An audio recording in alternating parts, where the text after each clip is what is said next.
My name is Claire Holloway, and I'm 30 years old. 2.5 years ago, my parents told me I had 24 hours to get out of their house. I was 7 months pregnant, teaching second grade, and the man I thought I was going to marry had already changed his phone number. I want to tell you what happened in the parking lot of Calvary Baptist Church on a Sunday morning in November, because that's where it actually started. That's the moment everything I thought was solid turned out to be sand. My boyfriend and I had been together for 2 years. He was a financial advisor at a regional firm in Columbus, Ohio. Pressed shirts, good shoes, the kind of man who remembered your coffee order and your mother's birthday. We met at a mutual friend's dinner party. He was funny and careful, and he made me feel like I'd finally stopped settling. My parents loved him. My father called him a real man, which, coming from my father, was the highest possible praise. My mother had already started quietly researching venues. I found out I was pregnant on a Tuesday in September. I was grading spelling tests when the second line appeared. My first thought, I want to be honest, was not fear. It was that we'd have to move the timeline up a little. That's how sure I was of him. I called him from the school parking lot after my last student left. He picked up on the second ring. Hey, can you come over tonight? I need to tell you something. Everything okay? Yeah, it's good, actually, I think. He came over at 7. I'd cleaned my apartment, which I shared with my younger cousin who was finishing her nursing program. I'd even made pasta, because I thought this was going to be a story we told our kids. The night we found out about you, I made penne with garlic bread. I sat him down at the kitchen table and I told him. He didn't say anything for a long time. Then he said, "How far along?" 6 weeks. Another silence. "Are you sure it's mine?" I heard the words, but my brain refused to process them for a full 3 seconds. What? He looked at the table, not at me. I'm just saying. We should be sure.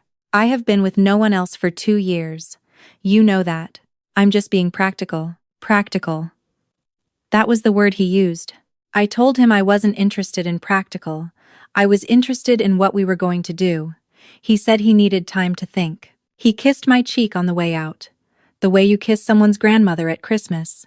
The door closed and I sat at that kitchen table for 45 minutes before I moved. He took 3 weeks to think. During those 3 weeks, he answered about half my texts. Short replies. Busy today. We'll talk soon. Just need a little more time. On week 4, he called. Not texted, called, which I thought meant something. He asked me to meet him at a coffee shop near his office. Not the one we used to go to together. A different one. No associations. He was already there when I arrived. He had a folder on the table. Inside the folder was a letter from a family law attorney and a cashier's check for $20,000. My parents were involved in drawing this up, he said. It's a fair offer. You can take care of things. Or if you want to keep it, you'd have enough to get situated. You'd sign something saying, I'm not on the birth certificate. That's the only condition. I looked at the check. I looked at him. I thought about 2 years of Sunday mornings and grocery shopping, and him holding my hand in his car and telling me he'd never felt this way about anyone. Your parents were involved, I repeated. They just want to help handle it cleanly. I pushed the folder across the table. I'm keeping this baby, and I don't want your money. He picked the folder up. He looked almost relieved. You're making this harder than it needs to be. Go home, I said. I sat in that coffee shop for an hour after he left. I drank my tea, and I did not cry, which surprised me. I think I was too angry to cry. Then I drove to my parents' house in Westerville because they were the people who were supposed to help me figure out what came next. My father was in the living room watching football. My mother was in the kitchen. I sat down at the table, the same table where I'd done homework as a kid, and I told them everything. My mother stopped washing dishes. My father appeared in the doorway. The silence lasted a long time. You told him you're keeping it, my father said finally. It wasn't a question. Yes. After he offered you money to handle it, he offered me money to disappear. My father rubbed his face. My mother sat down across from me and folded her hands on the table the way she did when she was about to say something she'd prepared. Claire, you're a teacher. You know what your income is. You know what raising a child alone costs. I'm not asking you to raise it. You're asking us to support a decision that... I'm not asking you for anything. I'm telling you what's happening. My mother looked at my father. Something passed between them that I wasn't meant to understand. You can stay here until the end of the school year, my father said. That's March. After that, we'll need you to have another arrangement. I stared at him.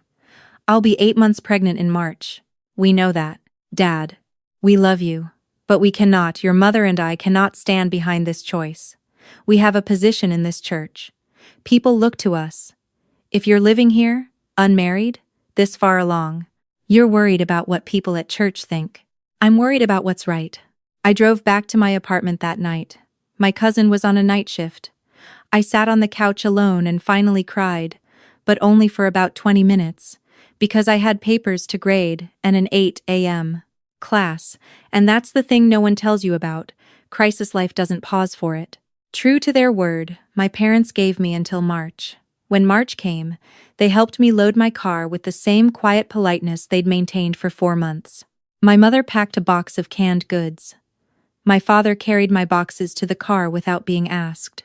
They were kind and they were firm and they acted like they were sending me off to a gap year, not out into a Columbus winter 7 months pregnant with nowhere to go. My cousin's lease had a strict 2-person limit, and her roommate was already at capacity. I had $600 in savings and a car payment. I sat in the driveway of my parents' house after my father went inside, and I called the one person I hadn't called yet. My aunt, my mother's younger sister, the one my family had written off 15 years ago when she left her first husband, moved to Dayton, and started teaching yoga instead of going to church. The one nobody invited to Thanksgiving, unless Grandma forced the issue. The one my mother referred to as your aunt. You know how she is, with a slight lowering of the voice. She picked up on the first ring. Claire Bear. I was wondering when you'd call me. You knew? Your mom called me 2 months ago, asking me not to interfere. So yes, I knew. A pause. Where are you right now? My parents' driveway. Do you have somewhere to go tonight? Not exactly. Okay. How are you on gas? Half a tank. Then start driving. I'll have the couch made up by the time you get here. My aunt lived in a small house in the Oregon district of Dayton, a little arts neighborhood with coffee shops and murals, and a bar on the corner that played live music on weekends. Her house was 900 square feet, 2 bedrooms, one of which she'd converted into a studio for her private yoga clients. She met me on the porch when I pulled up. She looked at my car, then at my belly, then at my face. You look terrible, she said, and hugged me hard. That was it. No questions, no conditions, no speech. She moved her yoga equipment into the living room and gave me the studio. She'd already set up a small air mattress with real sheets and a lamp on the floor next to it. On top of the sheets was a folded note that said, "You are not alone. Sleep." I slept 9 hours, which was the most I'd slept in 3 months. My aunt worked as a massage therapist and part-time yoga instructor. She was not flush with money.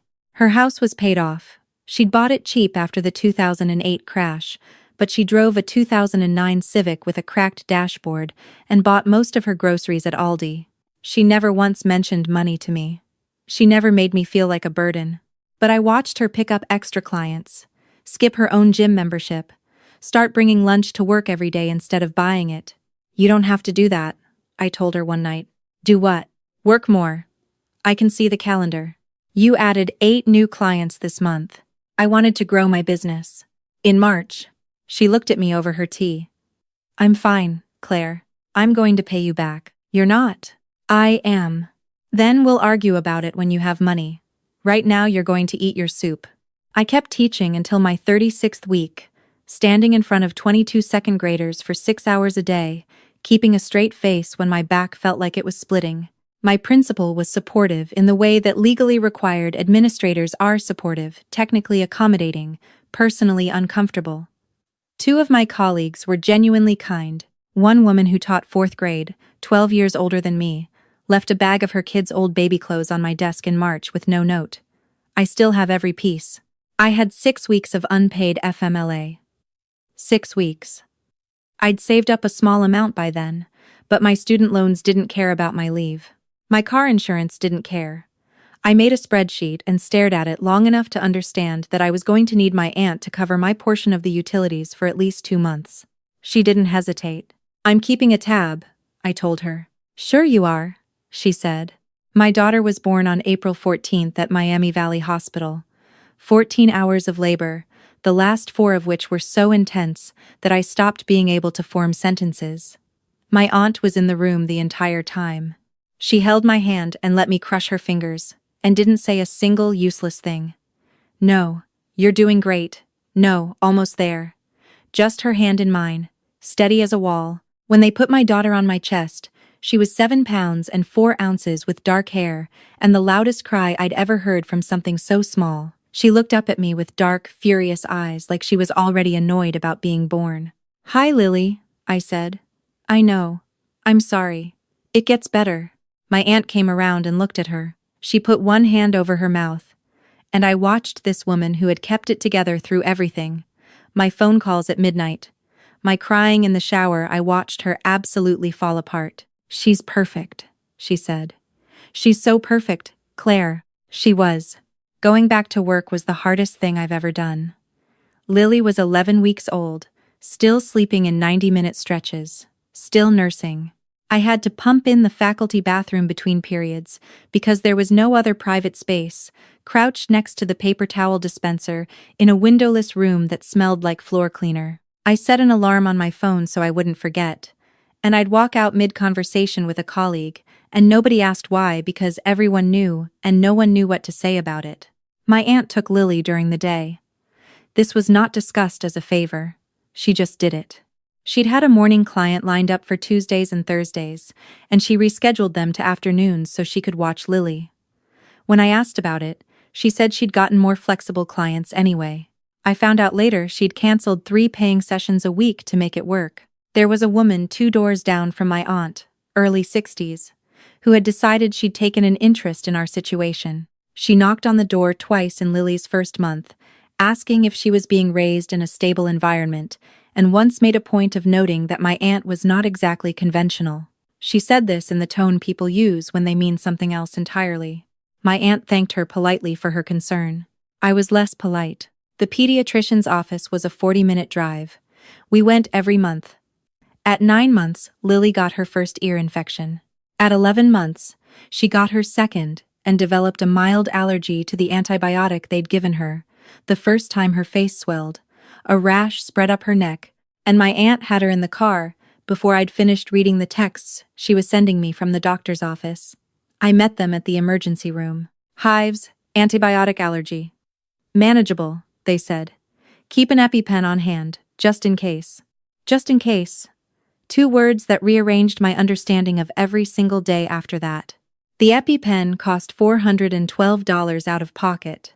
My insurance classified it as a specialty medication. My aunt didn't say anything. She handed her credit card to the pharmacist. I said her name, and she looked at me and said, "Don't." Just that one word, "Don't." I paid her back over 4 months. She pretended not to notice when I slipped money into her wallet. Lily's first word was Nana, which is what she called my aunt. My aunt cried for 20 minutes and then acted like she hadn't. For the first year, there was no word from my ex. Not from him, not from his family.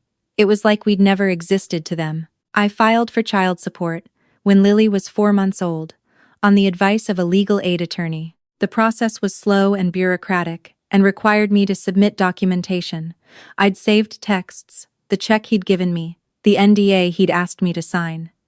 I had kept all of it. I'd kept it in a folder in the Notes app on my phone the same night he showed it to me, because something in my gut said, "Save this." The legal aid office connected me with a paralegal named Dee, who had been doing this for 20 years and had the air of someone who had stopped being surprised by anything. She walked me through every step. She told me, "He has resources. His family has resources. What you have is documentation and the truth. Don't underestimate that combination." I didn't hear from him personally until Lily was 14 months old. I was at a park, 3 blocks from my aunt's house. Lily was in the grass pulling at dandelions. I heard someone say my name and I turned around. He was standing at the edge of the path, hands in his pockets, wearing a jacket I'd never seen before. He'd cut his hair. He looked like he hadn't slept well. "Can I talk to you?" he said. Lily looked up at him with zero recognition. She held up a dandelion like she was offering him a gift. You have about 2 minutes, I said. He sat down on the bench across from me. He started with, I'm sorry, and I let him get through the whole sentence because I was curious where it was going. His grandmother had died in January. She'd left a will. The will had conditions. He had to acknowledge paternity of any biological children and establish a financial relationship with them, formal, legal, documented, or the inheritance passed to her church. His grandmother, it turned out, had known about Lily. Someone at his firm had mentioned it. She'd apparently told him at Christmas that she was disappointed in him, and he'd apparently said nothing and driven home. Now there was a number in the will. A number large enough that his family had called a second emergency meeting, and this time, the outcome was different. How much? I asked. He told me. I looked at Lily, who was now trying to eat the dandelion. So you want to be her father, I said. Now. I want to do the right thing. The right thing was 14 months ago. I know that. The right thing was 2 years ago, when you took the folder back across the table. I know. You don't get credit for doing the right thing when the right thing also happens to be worth 6 figures. He was quiet for a moment. Then, I want to be in her life. I want her to know me. Lily crawled across the grass toward me, pulled herself up on my knee, and looked at him. She tilted her head. Then she patted his shoe. Because she was 14 months old and shoes were interesting. He looked like someone had taken the air out of him. I took Lily home, called Dee, and told her everything. Good, Dee said. Now we have leverage and documentation. Don't communicate with him directly. Everything goes through me. His family's lawyer reached out within the week. They proposed joint custody alternate weekends, split holidays, primary residence with me. They offered a lump sum and an educational trust. I said no to the custody terms. He had never once been in the same room as my daughter voluntarily. He had changed his phone number when she was 6 weeks in the womb. He had handed me a check and a legal document to make us disappear. And now he wanted alternating weekends. His family sent a representative to my aunt's house. His older sister showed up on a Tuesday morning in a coat that cost more than my monthly paycheck, with a bag of what appeared to be very nice baby gifts, and the specific smile of someone who expects to get what they want. We want what's best for Lily, she said. So do I. He's ready to step up. He acknowledges he made mistakes. He made choices. There's a difference. Miss Holloway, with respect, you're living in a 2-bedroom house in Dayton. He can offer Lily private school, a college fund, a home with a yard, a neighborhood with what? She smoothed her bag strap. Resources. My daughter has resources, I said. She has a woman who rearranged her entire career to take care of her. She has someone who has shown up for her every single day. She has love that is not conditional on an inheritance. What she doesn't have is a father who knew she existed and decided she was optional. If you refuse, we'll proceed through the courts. Then I'll see you there. She left. My aunt came out of the kitchen, where she'd been making tea and very deliberately not listening. You okay? She said. Yeah. I looked out the window. Are you okay? This is your house. She laughed short and real. Claire. I have never been more okay in my life. You want honey in your tea? The court date was 6 weeks later. The night before, I couldn't sleep. I lay in the dark listening to Lily breathe through the baby monitor, and I went through every decision I'd made in the past 2 years. The times I'd doubted myself. The moments I'd let the weight of it crush me for an hour before pulling myself back up. I thought about my aunt canceling clients, handing over her credit card, sleeping on an air mattress in her own living room for 3 months so I could have the bedroom. I thought about what she had given up, and what she had never once made me feel guilty for taking. At 2 a.m., she knocked on my door. Can't sleep either, she said. We sat in the kitchen and drank decaf, and she told me about a time when she was 26, before I was old enough to remember, when her own first marriage fell apart, and my grandmother had told her she'd made her bed and would have to lie in it. She'd packed one bag and moved into a friend's studio apartment in Columbus, and spent 3 months figuring out who she was without someone else's definition of her. It gets lighter, she said. Not easier, lighter. The courthouse was a 40-minute drive from Dayton. His family's lawyer was a man in a suit that communicated his hourly rate without his saying a word. Dee showed up in a blazer from Target and a legal pad covered in handwriting, and she walked into that room like she owned every inch of it. The judge was a woman in her early 60s. She had the particular manner of someone who has heard everything and found very few things surprising. His lawyer presented him as a man who had made mistakes in youth, who had been poorly advised by family, who had never stopped caring, who was prepared to fully engage now. The words provide, opportunities, and stability appeared 7 times in the opening statement. I counted. Dee stood up. Your Honor, I'd like to establish a timeline. She put a document on the record. The date I told him I was pregnant. The date he gave me the NDA. The date I filed for child support. The date he changed his phone number. The date his grandmother died. The date he approached me in the park. Mister, in your own words, she said. Why do you want custody of Lily now? He answered. It was not a bad answer. He talked about growth and regret and being ready. And had your grandmother's will included no conditions about paternity, would you be in this courtroom today? A pause. I can't know that for certain. I think you can, Dee said quietly. The judge awarded me full custody. Supervised visitation, 2 hours weekly, for a 6-month period, after which he could petition for expanded contact if he demonstrated consistent involvement. Child support was set at $1,400 per month. Then she looked at both attorneys over her glasses. Mr. has been financially absent for the entirety of this child's life, including a prenatal period during which the mother was working and managing her own housing with no support. The court finds a retroactive support calculation appropriate. She named a number. I heard my aunt, sitting in the back row, exhale slowly. I did not feel triumphant. I felt the way you feel at the end of a long drive, not happy exactly, just relieved to have stopped moving. His mother was in the gallery. She looked at me on the way out with an expression I couldn't quite name. Not anger. Something closer to recalibration. His first supervised visit was at a public library, a social worker present. A Saturday morning, he brought a bag full of board books and a stuffed bunny. He showed up in clothes that looked like he'd tried very hard to seem casual. Lily hid behind my leg for the first 20 minutes.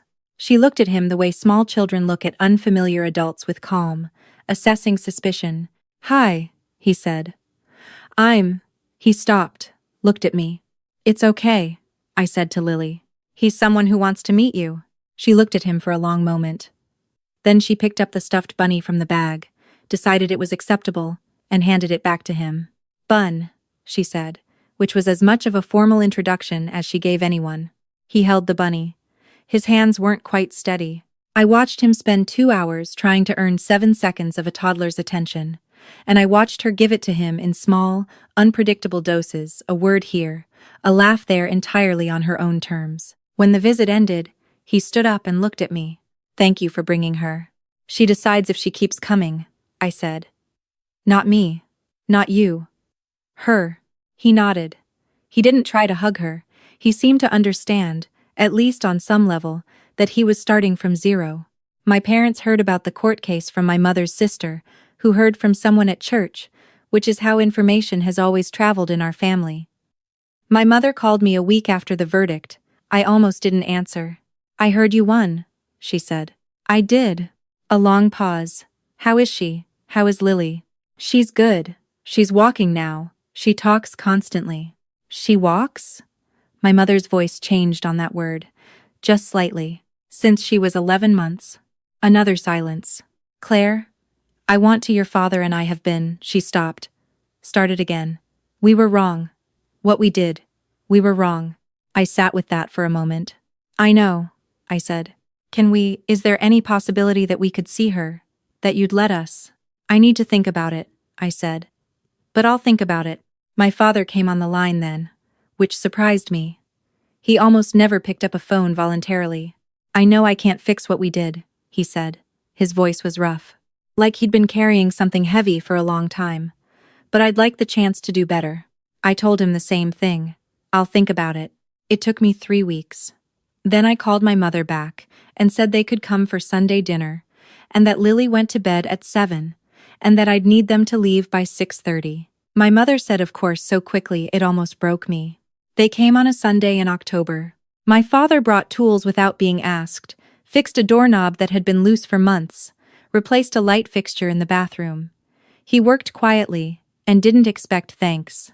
My mother sat on the floor and played with Lily for 2 hours, with a focused, almost desperate joy, the way people hold things they almost lost. Lily called her Gamma without being prompted. She'd misheard me earlier and the name had stuck. My mother cried in the bathroom. She thought I couldn't hear her. I pretended not to. After they left, my aunt washed the dishes, and I sat at the kitchen table holding a glass of water and thinking about the word forgiveness, what it meant, what it required, what it did and didn't cost me. "You okay?" my aunt said. "I think so." I looked at her. "Are you okay?" "That was a lot," she shrugged, kept washing. "Your mom apologized to me in the kitchen when you were putting Lily down. I hadn't known that." "What did you say?" "I said she should keep showing up." She handed me a clean glass. "That's all any of us can do. Lily is almost 2 now.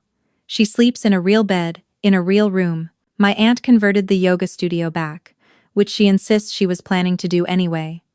And I contribute half the utility bills and a portion of groceries. The child support means I'm no longer counting diapers at the end of the month. I paid back the credit card.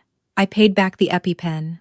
I have $300 in savings, which isn't much, but it's mine. My ex comes to the library every other Saturday. He brings books now instead of toys, because Lily likes to be read to and he figured that out on his own. She still calls him by his name, not a title. She sits next to him on the carpet and turns the pages herself, which means she doesn't always wait for him to finish reading before moving on. He's learned to read faster. I watch him sometimes from across the room, and I think about the man who handed me that envelope in a coffee shop near his office. I don't feel what I thought I'd feel. No satisfaction, no anger. Just the quiet certainty that my daughter will know exactly what happened, exactly who showed up and who didn't, and she'll make her own decisions about what that means. My aunt is taking a yoga teacher training certification this spring. I'm covering the cost. She argued with me about it for 2 weeks, and I refused to back down. And eventually she stopped arguing and just said thank you in the way people say thank you when they actually mean something by it. On Lily's 2nd birthday, she blew out the candles on a cake my aunt made from scratch, lopsided, frosting slightly melted, Lily's name written in pink gel that smeared a little at the edge, and she clapped her hands so hard she nearly fell off her chair. "Again," she said. "Do it again. You only get 1 birthday, bug," my aunt told her. Lily thought about this very seriously. Then she reached out and put both hands in the frosting. My mother was at the table. My father sat across from her. They'd been coming for 3 months, by then Sundays, sometimes Saturdays, always with the careful energy of people who understood they were guests and not entitled to more than they were given. My father watched Lily destroy the cake with a look on his face I hadn't seen in years. Something open. Something like relief. He's never directly said he was wrong. That's not who he is. But he fixes things when he comes. He shows up early and leaves when I say it's time, and he never asks for more. And on Lily's birthday, after the cake and the presents and the chaos, he knelt down next to her and said, "Happy birthday, sweetheart." And she looked at him with frosting on her face and said, "Thank you, Gampa." And he stood up and looked out the window for a long time. I let him. Some things can't be taken back. My parents know that. I know it. The 3 years they missed are just gone, and no amount of Sunday dinners changes what those years cost me. But they're here now, slowly, carefully, on terms that I control. And I've decided that means something. Not everything, but something. I think about what I'd have done differently, and I keep coming back to the same answer. Nothing. Not the check I refused. Not the night I called my aunt from my parents' driveway. Not the legal case. Not the verdict. Not a single one of the hard decisions that felt impossible at the time. Because at the end of each one of those roads is this small, loud, chaotic, imperfect life, with frosting on the table, and a toddler who falls asleep holding a stuffed bunny named Bun, and an aunt who showed up when no one else did, and kept showing up every single day. You cannot buy that. You cannot inherit it. You cannot show up 2 years late and claim it with a cashier's check and a good lawyer. It belongs to the people who stayed.